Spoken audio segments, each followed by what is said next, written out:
Evening, Wilberforce. I hope you're all well, and I hope you've been coping in the heat over the last few days. Mr. Long asked me to record this week's Wilberforce House video, which is a great chance for me to talk to you about taking opportunity.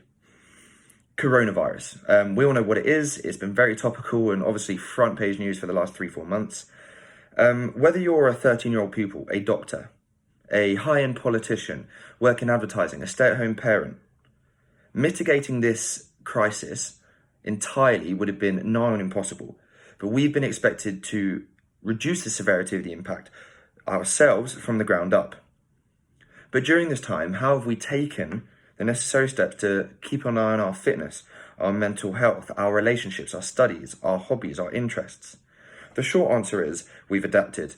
We've become less averse to and more tolerant of someone telling us no. The government have pretty much told us, no, you cannot do that for the last 3-4 months, obviously with it easing over time now. We haven't been able to see our loved ones. We haven't been able to play the sports that we love. We haven't been able to meet friends.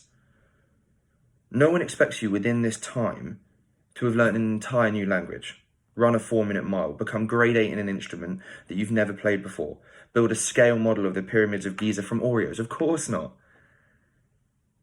But what have you done? No matter how small or large, what will you look back on and be proud of over this time? If you can't think of anything, that's fine too. It has been an incredibly tough time, but consider this. Every single head teacher in the country will stand in front of a whole school assembly in September and say this, fingers crossed, should it be safe to do so. The outgoing year 11s got their predicted GCSE grades. So those that worked hard for 2 years and put themselves in a strong position to do well reaped those rewards. Those that didn't and were relying on pulling it out the bag in their final exams, unfortunately, they're walking away with below what they hoped.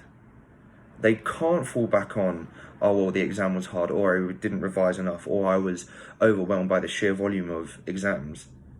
We know that's going to happen. We'll prepare you the best to do so, of course, as will your parents, as will us, as will the school, as will anyone else who's in your support network. But bear this in mind. There is absolutely no certainty that we will not end up in some form of lockdown again, given this virus. So what are you going to do now that means you have no excuses?